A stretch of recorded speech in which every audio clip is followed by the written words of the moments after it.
That's all. Hey! Yeah. Welcome everyone to our episode today. This is a live recording of the 6 to 7 Figure Women podcast, which is hosted by myself, Jessica Fernley, and Megan Conter.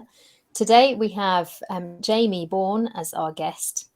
Now, let me tell you about Jamie. She has been a licensed psychotherapist since 2010 and is licensed in Arizona, Texas, Florida, and Missouri.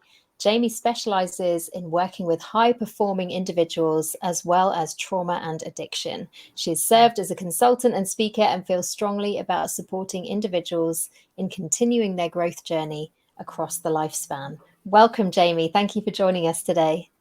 Yeah, thank you so much for having me. We are super excited about the topic today, Jess. Let's talk about I was about to say, we have a great title too. It's such a phenomenal topic. Yeah. So our title today, brace yourselves, is Grief, Business and Launches, the Bermuda Triangle Everyone Wants to Escape. We had fun coming up with that, didn't we, Megan? Yes, we did. We love coming up with titles. Yeah, and so, it's you guys are quite skilled at it. We felt this was a really important topic to give airtime to, because actually being a business owner, being a coach, consultant, amazing self-employed person is actually like tough. Big surprise. It can be a really hard thing to do. And sometimes we can go through seasons in life that are so unrelenting. And you just think, how am I going to do it? How can I be my sort of big personal brand persona? How can I balance that with the utter chaos that is going on in life outside? And, we all know, don't we? Sometimes things can happen inside a business that can be really difficult, really painful. There can be lots of emotions. There's a lot of growth that we're always doing that stirs up anything that's lurking in the background. But there can also be just things going on in life. I shared in some of the promotion for today's episode that actually things that I've experienced in the last 9 years of my business have included losing my dad, having a very complicated pregnancy and then a very traumatic birth for the second time. But also just some really big life trauma that has happened in the last few years that has involved moving my family to a different place, career changing my husband to a different job. I went from being the person who provides the holiday money and the fun fund to being the breadwinner. And, all of that is a wonderful privilege. And I think one of the things I want to sort of start off by saying is that there can be things that are going on that you are aware they're fairly common things, that they happen to a lot of people. Like for me, sort of losing a parent is one of those things. It is probably going to happen to all of us eventually if it hasn't already. But there's almost another category of loss where it can be something so spectacularly hard that you can't really sort of shrug it off or laugh it off. It's I'm not sure if I'm going to make it through this. This is so intense. This is so hard.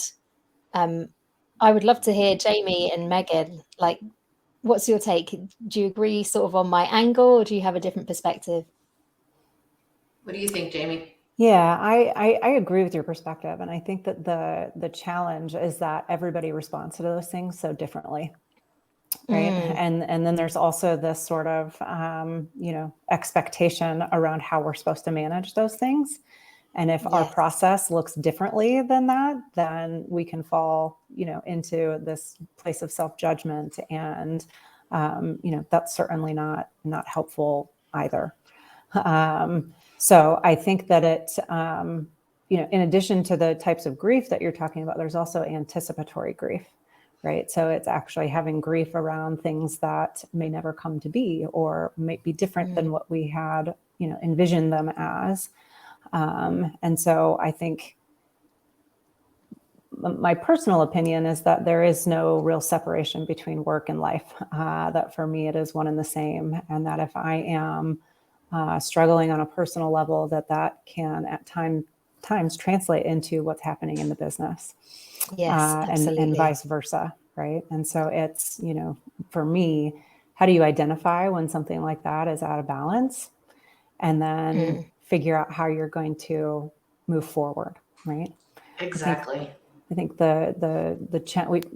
we don't have control over the condition, right? But we do have control over how we navigate that condition. Yeah, and so being able to separate those two things, I think that's where I find it empowering, right? Like I can't change this condition, but I do have some agency in how I move through that condition. That is so powerful. Yeah, and it can be a real game changer as well, because I think sort of helplessness and powerlessness can be some of the things that get triggered when big life things are going on. Megan, do you have any Absolutely. Yeah, thoughts on this? I think it just gets compounded even more when you are a business owner. So we can't, there's this perception that we can't let anyone see that we're struggling, because then that would keep us from getting clients, or people would think, she's not capable of handling this right now, or this is, would be all of these extra added, I don't even know what to call it, like viewpoints maybe, that we have to deal with.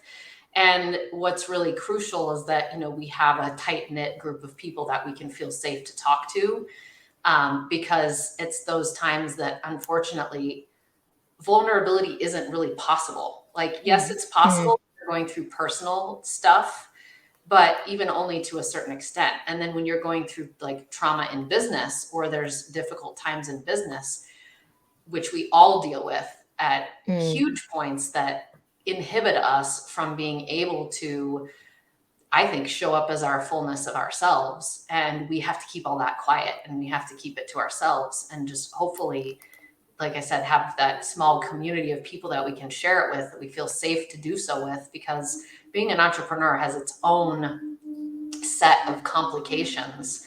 And I've almost found that like the best therapists that I've worked with are entrepreneurs, so that they can understand, for me, the best therapists, so that they can understand what I'm going through, and that added layer of trauma that we almost all have to deal with. Yeah, I think that's a really important thing that you've sort of brought up there, Megan, as well, because I think that it is good to be a fairly open book. But I also think that sometimes when we're going through something that's so big, we're really sort of grappling with it and trying to get our heads around it. It's not the time to be sort of live tweeting our experience and putting it out there in the world. I think it can, the stuff that I was referencing, like my dad dying, that happened 7 years ago. Right. I was not on LinkedIn Live at the time being No. like, hi, everyone, guess what's going on? I think Exactly. sometimes it's a really powerful thing to almost consolidate. And I'd be interested in your perspective on this, Jamie, because I actually think that one of my coping strategies for when my dad was dying and then died was like complete compartmentalization, if that's a word. And almost keeping a very clear boundary between, this is the stuff that's going on in here that I am experiencing like off the camera, and these are the things that I'm going to be doing at work, where I will not be referencing that at the moment, because it's too raw, and there's a danger that it's actually going to distract from the work that I want to be doing. It's not about me and my issues today. It's about my clients and what they need. Yeah, I think I have a little bit of a different perspective on this, and probably because everybody that I am honored to guide as an entrepreneur are therapists for the most part, and so right. I mean, inevitably, our tendency is just to get vulnerable real quick, and at the same time, it's the appropriateness, right, and the heaviness of some of the personal things that we experience are not always conducive to operating and running a business. And at the same time, for me personally, I think that it's a great opportunity to one, hey, I'm human, right, and I've got human issues too, and it's good to be human and be able to provide high level information so that people have some context around perhaps shifts and how I'm showing up, without dumping all of that or having that really bleed over into that. So I personally have a little bit less compartmentalization in that aspect. And I think that goes back, though, to what I was saying in the beginning, that everybody is going to have a different strategy around that, and none of them are inherently good or bad. Yeah. Right? There's side effects to each of those things. And a big thing for me as a, entrepreneur therapist with a group practice is modeling for clinicians self-care. Because particularly in our field, traditionally we're very overworked, and people talk about self-care all the time, but what does that really mean, right? And so for me, it's about being able to say, like, I'm struggling with something, I'm managing it, but if I'm gone at this period of time, or I need us to not be talking about this specific thing right now, or whatever that is, to be able to put some boundaries in place, but like also show people that I am doing what I need to do to take care of myself as a business owner, which then translates into good clinical care, and a good boss, right? A good leader. Totally. Absolutely. Now we've got a little action going on in the comments. It actually says on my screen LinkedIn users. So if you're still watching and you would like to just tell us who you are, it's quite possibly someone that we know, but I don't know why the system that we use, it sometimes anonymizes everyone, which is not helpful, but just says, hello ladies, great topic, thank you. We are very excited to be sharing these things.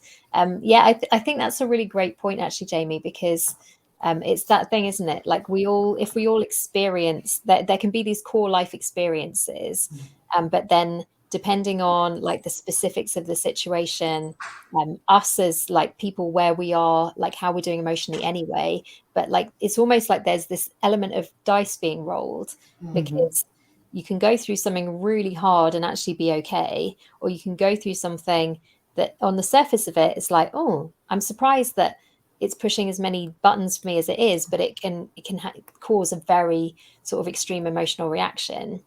Yeah, and grief is at the core of all of this, right? So grief isn't controllable. It's not like, okay, I'm going to be in acceptance today, and then tomorrow I'm going to be in disbelief, and then denial, and then I'm going to be in anger. Like there's no choice over it. And so it's interesting. I was thinking about the question. I'm sort of like in between both of you. Most of the time I feel like it's important for me to share vulnerably, and I do all the time. And there are times where, Jamie, like what you said, it's like when it's really fresh and it's happening, sometimes we just don't need the opinions and engagement of others to infiltrate in what we're going through. So it's interesting for us as leaders to really use our best intuitive judgment as to, is this something I should share right now, or is this something that will be a wonderful lesson to share later?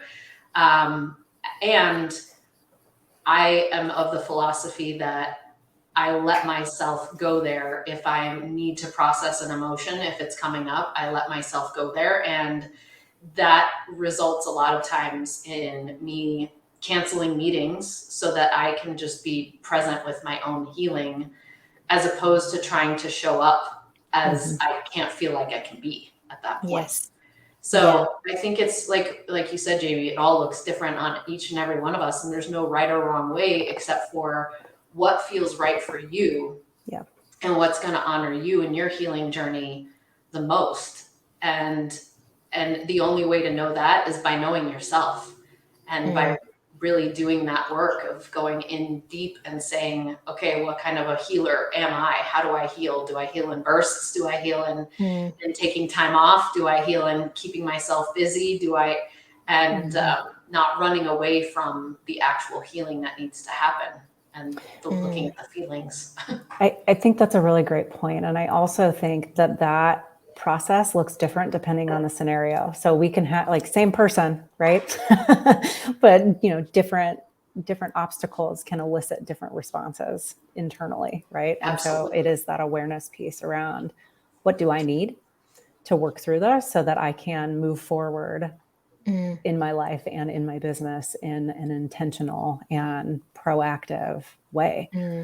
Totally. Yeah, and I think I really liked what you said there, Jamie, about kind of sometimes it's the right thing to do to like almost announce it and tell people this is something that I'm going through at the moment and finding it quite hard. I think that can be a really courageous thing to do, and sometimes it can be excruciating to put it into words when you are going through something quite big. I remember like when I was like an older teenager, probably 17, 18, I was still at school, but my grandmother died.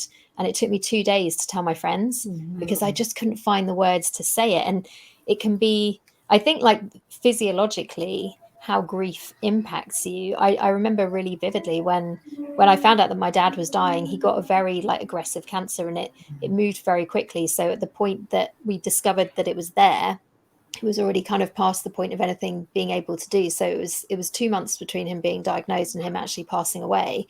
But I remember the day that I found out and he told me, and my body just went into shutdown. Like I got into bed, I closed the curtains, I just sat and stared at the wall. But it was like everything was too much. And I think it's really important to give ourselves space for like the physiological effects of grief.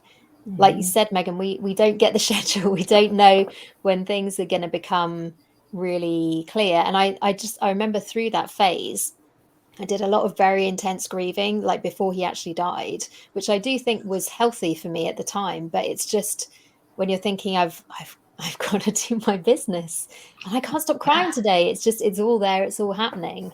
And I think being able to make quite radical decisions in terms of like, how do we do businesses like ours when there is something that is just breaking your heart going on in the background and it demands your whole body at times? Like how do we do that? Like what do you ladies think? Well, and I think the other, what I heard you talking about as you were relaying that is actually trauma. So there's this intersection between grief and trauma, right? And that physiological impact, right? We talk about that window of tolerance, and, you know, getting news such as you did about your dad sounds like it pushed you into a state of hypoarousal where everything just went. Yeah. Right? It's that fight, flight, or freeze mechanism. And I don't think I'd ever really been aware of anything giving me that response before. It really stood out to me because I was like, wow, I've known my body my whole life and I don't know what we're doing at the moment. Yeah. Yeah. And I think that that's what grief and trauma can do, is it pushes us on either end of the spectrum, right? To hyper versus hypo, and honoring the body and its natural healing capacity because it's there. Yeah. But if you're muscling your way through that, you're not giving your body the time or the space that it needs to naturally move out of that hypoarousal space and back into that window of tolerance, right? Which is where you can then function. Which is Yeah. why people are always so, it's like our natural reaction is to resist Yes. and which causes it to get locked into the body. And I know that you have probably said this a million times in your world, Jamie, and your therapists have said it to all of their patients. When these times come, it's time to amplify and turn up the degree of how much self-care you are taking. Go see your therapist more. Go get more body healing, get somatic support so that you can not let it lock into your body. But our tendency can be, like Jess said, to freeze up. And it's, my tendency is to be in hyper arousal. So it's very visual and it shows on my entire body. And so I know that that's my cue. Like, I got to go get more massage. I got to go get more Reiki. I have to go work more with my therapist.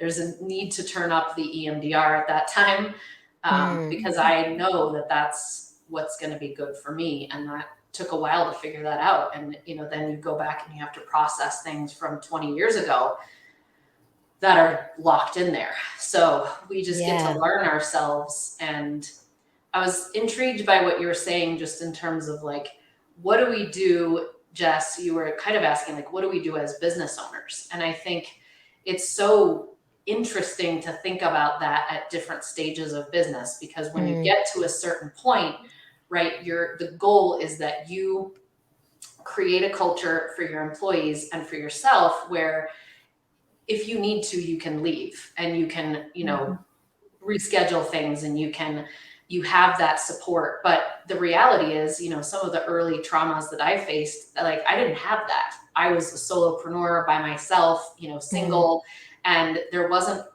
a stop work. At least I didn't think so. I thought, I have to work more. So how do we, I was trying to think, like, how did I deal with that when I was younger? But Jamie, if you had a newer business owner come to you and say, my mom just died and I can't take off time from work, how would you help that person? Yeah, well, and it's so individualized, because I would actually argue I mean, how much of that is the story that you're operating under in your head versus reality. And it's okay, right? It feels like, because one option is to, muscle through it. And there's a lot of side effects to that. And in the long run, perhaps taking that time anyway is not only beneficial to you personally, but also to the business, that it's actually more efficient and effective to take the time that you need when you need it, and not try to kind of push that away. And I keep using the word muscle through it, right? But, and then, there would be some instances where perhaps that's true, that stopping work altogether is not actually an option. Right. And so then the conversation is around, okay, well, what is the bare minimum that you can do at this point to keep things still functioning? And how do we, because some people actually might use that as a distraction. And in the short run, for some people, that's a really good thing. Distraction is a great skill to have. We just don't want it to bleed over into avoidance. That's when that becomes problematic. Yeah, Right? because there's definitely times when you just need to stop everything and you need to take that time and just sit or just cry or speak to people that know and get it. But sometimes actually having a bit of a healthy routine can give you, like, sometimes, some of the things that I've experienced, I've had kids at home who were like less than 5. Like, yeah, I just remember, like, at the time that my dad died, my eldest son was 2. And it was like, it was actually quite healing. He was not affected by it at all. He didn't understand it. I think that was actually a blessing. And it was a very weird time because I also fell pregnant during that season after my dad had died. And just was in this like total bubble of like, oh, I'm not good at being pregnant. It's not one of my skills at all. And I just remember at one stage I was lying on the sofa and like all I could eat was mini milks, otherwise I'd throw up. And we watched The Lion King about 3 times a day for about 3 months, I think. But like at the same time, it was also, it felt like very providential because it was what I actually needed. I needed to just have a very low energy existence and create these little pockets where it was like, right, twice a week, I've got to go and do this kind of call. I can do that. And then I get to get back on the sofa with my mini milks. By the way, if you're not in the UK, do you have those in America? They're kids' ice lollies and they're sort of milk flavor. So, but they're not really, they're sugar flavor. So let's not kid ourselves. But like, I think in a way that was almost quite a healing thing, despite the fact that it was like, oh my gosh, I've got to grow a baby and look after a toddler and run a business and look after myself. It was also a time where I did just feel very cocooned and it felt very safe and almost what I needed. Yeah. Yeah. And I think that above and beyond anything else is the most important. What is it that you need to feel safe and contained and to feel like you can be held to heal? And, again, for some people that might be actually working a little bit or more. But a lot of times you see people who drown themselves in work or drown themselves in, the times of grief tend to be the times when unhealthy coping mechanisms show up the most. People going into drinking or going into, drugs or going into overeating or not sleeping or overworking. Those tendencies are real. And like all of these things, as I'm thinking about this, I'm like, man, this just reinforces the beauty and the need for people to continue to do the self-growth work. Like the more that you can explore with your therapists and your coaches and your healers and discover more of those things that happen for you, the easier it becomes when times of grief are triggered or, trauma are triggered, because okay, here's that sign that's showing up for me. And I know that means that I get to take time off, or I know that means that I get to work for 2 hours and then whatever, it's that self-awareness again that is so crucial, so we can build up those tools for when the shit does hit the fan, which it inevitably does. It always does. Yeah. And actually, I would really actually reiterate what you just said, Megan, because I think that it's so critical. I think that when people are not experiencing high levels of distress, the tendency is like take your foot off the gas of the healing process. And that is exact opposite, right? Like all of the things that you're talking about are neural pathways in our brain. And so the more well-tread those are, the easier they are to access when things get distressing. And so if that's not something that you're practicing on a regular basis, when something really significant happens, our brain defaults back to what it knows, which isn't usually the healthy coping skills. Right? Yeah. And like on that note, Jamie, I was curious. You mentioned kind of like it can be good to have distraction, but we don't want it to turn into avoidance. What are some of the signs that like we can be aware of? Like, oh, I mean, obviously, if you're drinking way more than you would normally, day drinking, all those things, like there can be some like obvious things that you're like, this is clearly not good. But how would you define the pathway into avoidance that it's good to sort of be aware of so we don't fall into it? Yeah, I think because sometimes emotions can get really intense and we're so activated that that's the time when distraction can be helpful, because it will temporarily allow us to get ourselves re-regulated physically. It's hard to process through emotions when we are physically dysregulated and emotionally flooded. And so those are the moments that using some of the distraction techniques are good, although the distraction techniques, I would say, are not like drinking or smoking or food, right? It's not those things. It's holding an ice cube for a minute. It's, taking a bath and being there's a lot of incorporating the five senses that gets you kind of regrounded and reoriented to what's going on right now. I think that when it moves into a space of avoidance, it's this very sophisticated form of escapism. And so if you look at what your behavior is and the intention behind it, right? I find myself and my feelings to be so intolerable that I'm going to go do something to, in essence, get out of myself. That is dangerous territory. And then what about the other side of the spectrum, so to speak? So, what's the pathway or some of those triggers to oversharing or the hyper arousal?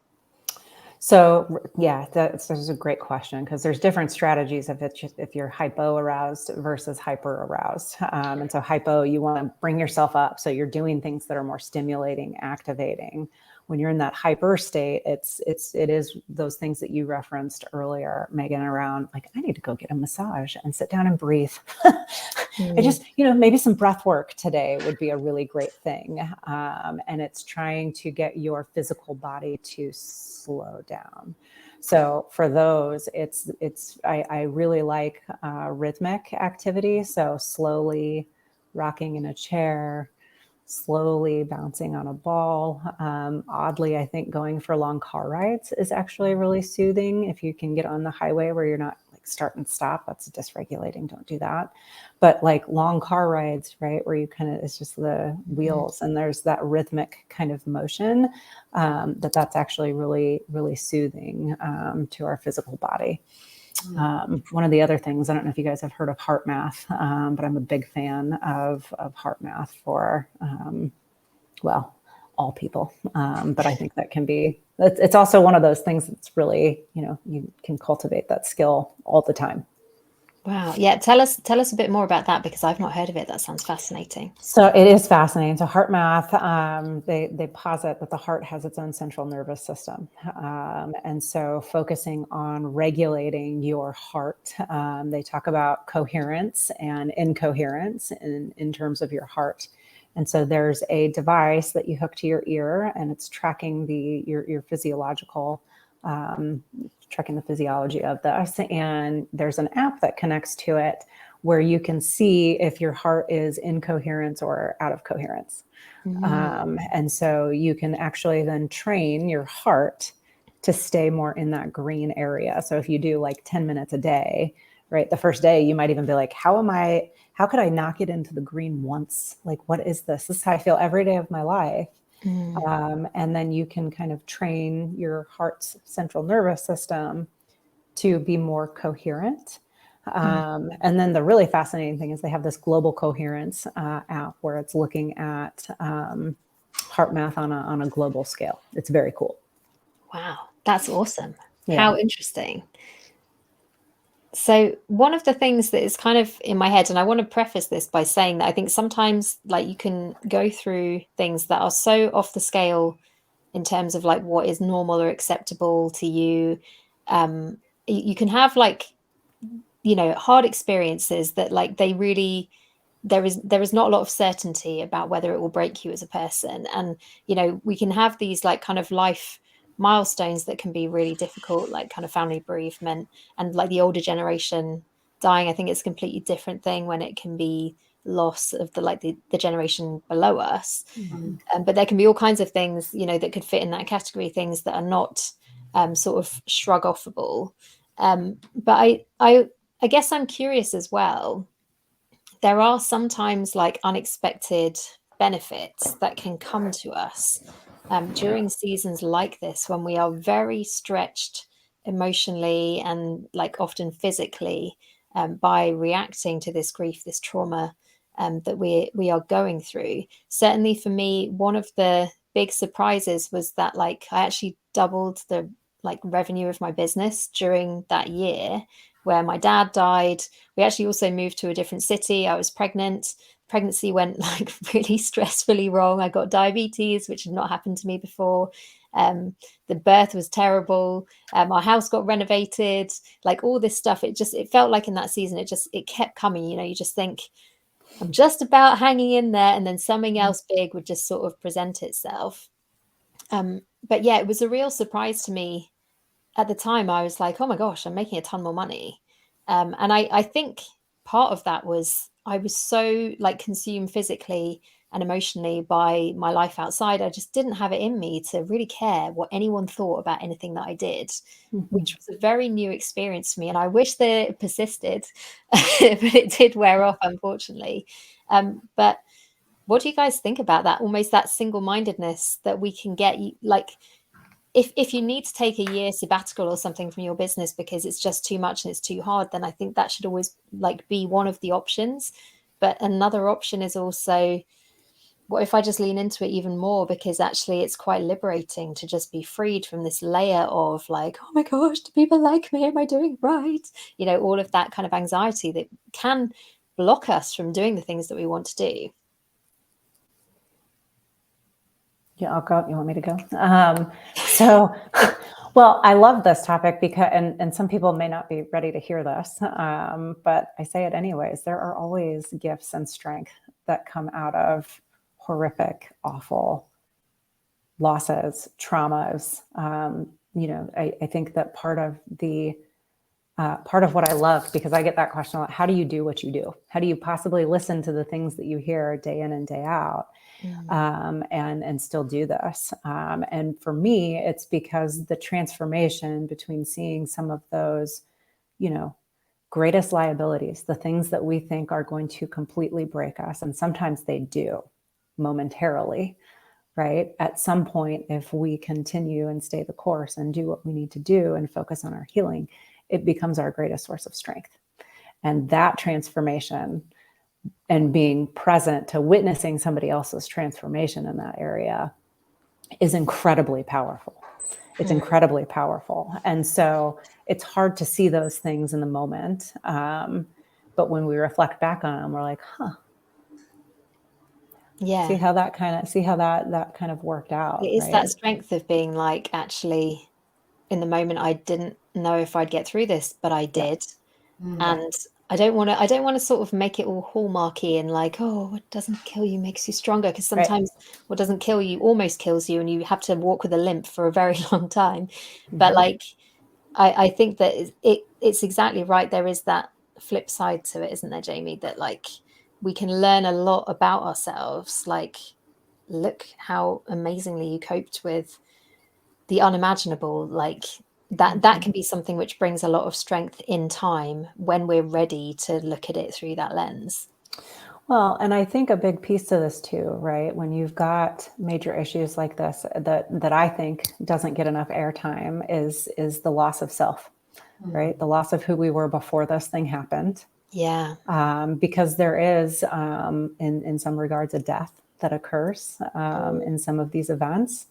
It doesn't mean that our entire being dies, but Right. perhaps there is a part that does, or perhaps there is a part that does walk with a limp for a while, or maybe even for the rest of our lives. Right? There are certain things that are before and after moments, right? We're one person Yeah. before, and afterwards we are not the same. Well, I remember like when my dad told me that he had terminal cancer, like he phoned me the day before and we had friends round and I was making dinner and I was super busy and like just in such a good mood. And it was the summertime and I was like, life is pretty good. Oh yeah, fine, Dad, I'll talk to you tomorrow. And then I spoke to him tomorrow and I have looked back many times at that moment where it was just a phone call from my dad, because that's what we did. We phoned each other and we spoke about stuff. And it's funny, isn't it, how like for a lifetime that can be inconsequential. And then one day it just becomes incredibly something else.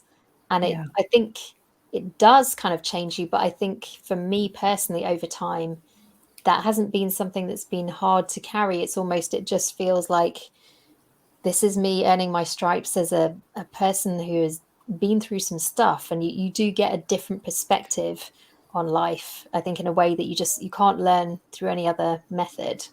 Well, and I think that's, it's I call this going through the eye of the needle. The only way the only way out is through. And that really is just those things that we learn as we grow and as we become more self-aware in that space of like, yeah, the liminal space that exists in the eye of the needle is some of the worst space.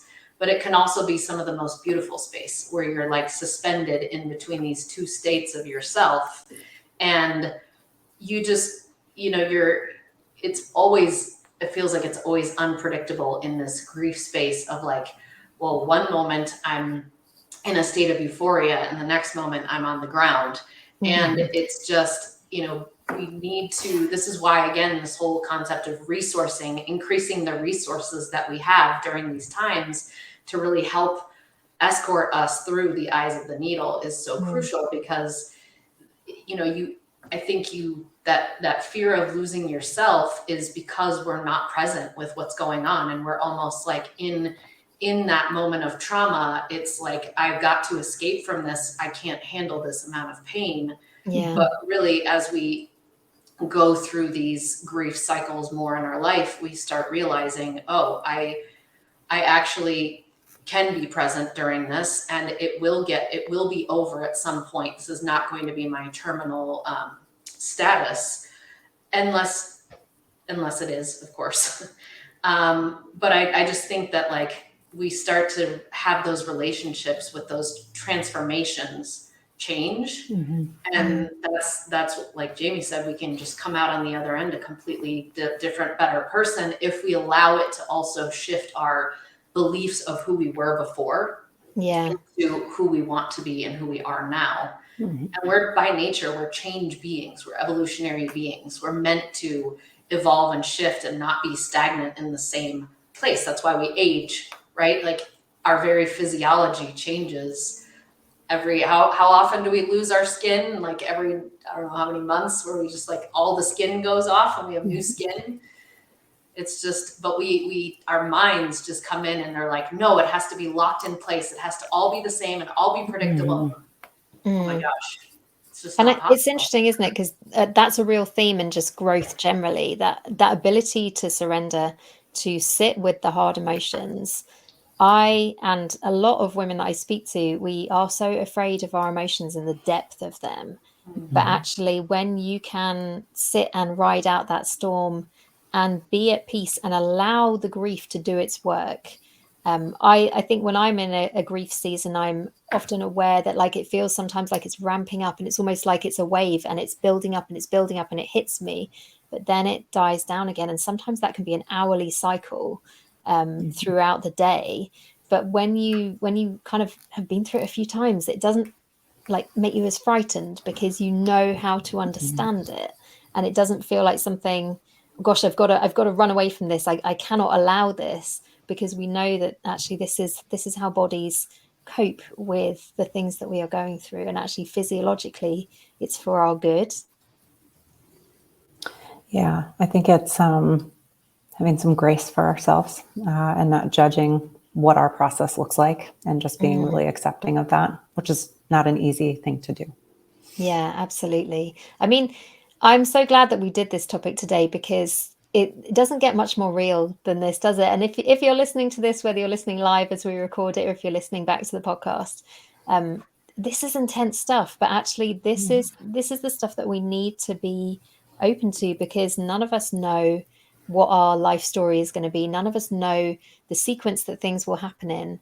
And actually, it could be that you're listening to this and you are going through something at the moment, or you have been through something previously that you're like, yes, this all resonates. These are things that, like, we can always be sort of developing these muscles. I love what you said today, Jamie, about kind of don't wait until things happen. Like, these are skills that we can be building into our daily practice, breath work, like meditation, yoga, whatever it might be. Like, practice sitting with your emotions, practice allowing your emotions to do the work they need to do. Absolutely. And I'm also, like, what I'm thinking about is how we brought this topic. Obviously, this is to women in that 6 to 7 figure transition. And, I'm curious to hear from Jamie about, as we're going through these things, I think we tend to, you said it so well earlier about we have these beliefs locked in our mind that say, I can't possibly take time off. I can't possibly XYZ. And that really runs the show. So when, we're about to go through a launch, or we're running our businesses and something traumatic happens, or a grief or loss is debilitating us, what do you recommend?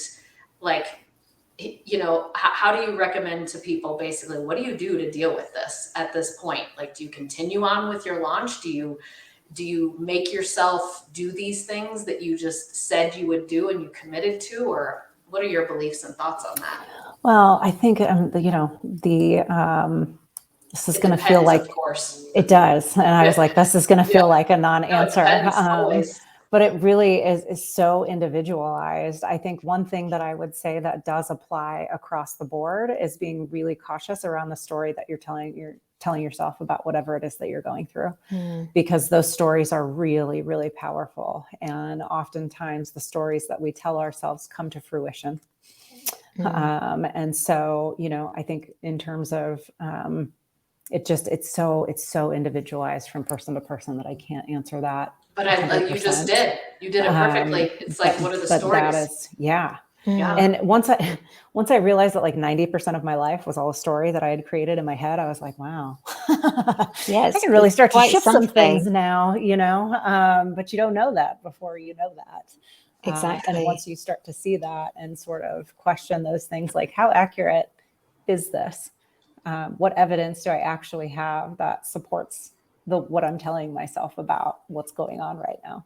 And getting really honest with yourself around that, because I think, at least for me, I'm often quite surprised by the answer, because it's usually not aligned with the story. So definitely. True. I think a real thing for me, which I was almost surprised, because usually I'm very like strong-willed, very autonomous, very independent-minded. When I've been like in seasons where life is just, it feels like it's falling apart, like I take great solace in things like the Guardian newspaper. They have an amazing like archive of like human experience. And so I could Google, like, what is it like to lose a parent? What does life feel like when you don't have a father anymore? Like all of these things, which I was like, whoa, this has never really happened. And like at that point, I was 34. Actually, none of my friends had lost fathers either. And I was kind of like, wow, I'm kind of off the map. And it really helped to like delve into human experience and just be like, I want to hear other people's stories. I want to hear how they coped. I want to hear, like, is there hope for me? It almost became like an evidence gathering, like, am I going to make it through this? Which is a funny thing, isn't it? Because normally I believe that actually the answers to all of those questions you find internally, but it really pushed me to the external. Mm-hmm. Yeah, and kind of balancing those two things. Definitely. Now, Jamie, you have a book to recommend for our listeners today. Tell us about that. So Joanne, I don't know if I'm pronouncing her name. I always pronounce names incorrectly. So it's part of my plight in life. You're plugging her book. She's going to forgive you. Her name is Joanne Cacciatore. Cacciatore, maybe. But it's Bearing the Unbearable. And it's love, loss, and the heartbreaking path of grief. And what I love about her book is that it is an interweave of her personal experience with grief along with her professional experience and her journey. So how it is quite a story of how a tremendous loss and source of wounding and pain turned into a source of strength. Doesn't negate the wound, right? The wound still exists. There's pieces that don't ever go away. So I think that it's a really relatable book, and there's a lot of really great nuggets in there in terms of strategies for navigating grief. That's awesome. Yeah, thank you. Thank you for sharing that. And if you're listening and you want to sort of deep dive into, I mean, what a title, that book. Bearing the Unbearable. Check it out and have a read by all means. Now, Jamie, where can people go to find out more about who you are and what you do? Yeah, so borncounseling.com. There's no U or E, so it's just BORN. So borncounseling.com. And it doesn't matter if you're in the states that we're licensed in. If you're looking for resources, need to access resources, we'll help you get connected to them. So if you need something, we're happy to get people situated wherever they're at with somebody that's going to be suited to their needs. Amazing. Do you have any last thoughts or tips that you'd like to say just as we kind of close up this topic? Not to put you on the spot or anything. Yeah, don't forget to breathe. Just don't forget to breathe. That's it. Very good. So never underestimate the power of 10 deep breaths. That's it. Yeah. I get so impatient. I never make it to 10. I get bored around 3. And then I'm like, seriously. Most of us do. Most of us do. Yep. But it's a very healing thing. Yeah, absolutely. And Jess, how can ladies going in this 6 to 7 figure transition get in touch with you? So come and find me on LinkedIn. I love to connect with women who are at the low 6 figure stage of business, or even like at the 7-figure stage. I help women at both of those. Do you know, it's a strange thing, and it's not necessarily something that like I lead with in my marketing, but I work with women who have been through past trauma and who experience the effects of that showing up in their business and their mindset. So if you're listening to our conversation today and you're like, oh my gosh, I love this really heavy, deep stuff, like, you're my people. So if you're looking for a coach, come and find me. I will help you make your business amazing. I have actually had several clients who I have coached while they are going through life-changing, very hard things, bereavement, divorce, unwanted life change that requires a lot of adjustment and a lot of energy management. That's something that I lean into very heavily. And one of my things that I love to do with women is to really help them set up their business in a way that allows them to take time and space when needed, on a regular basis, actually, so that it's not like this kind of frenetic, I've just got to be this amazing person all the time. Actually, you're allowed to be a human being, and you will probably have a more fun and a more profitable business if you allow that humanness to be present. So if that sounds like the kind of coach that you're looking for, come and find me. My website is jessicafernley.com. Now, Megan, do you have another Dames Roundtable coming up soon? We do, yes. We have several each month, so you can always visit thedames.co/roundtable. And, you know, that is a community of women running 6, 7, and 8-figure businesses who really come together to share vulnerably what it is that is going on in their lives and to support one another through those transitions and to really help us feel like we're not alone, because it can often feel very, very lonely at the top, very lonely as a business owner. And it really helps to just have other women who get us intrinsically because they're going through the same things or have been through them. So if that is you and you're someone who would love to have a community who you can know, like, and trust to help get through any of life's really tough times, come check us out at thedanes.co. Amazing. Well, thank you everyone for listening and watching today. And we hope that this has been a really helpful, inspiring, supportive conversation.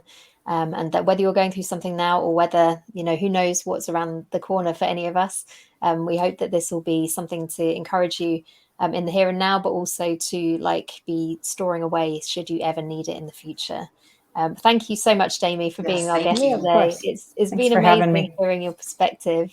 And yeah, I always enjoy our conversations. Before we went on air, I'd stored up several questions. I was like, oh, I must ask this to Jamie because the things that you specialize in are just super interesting.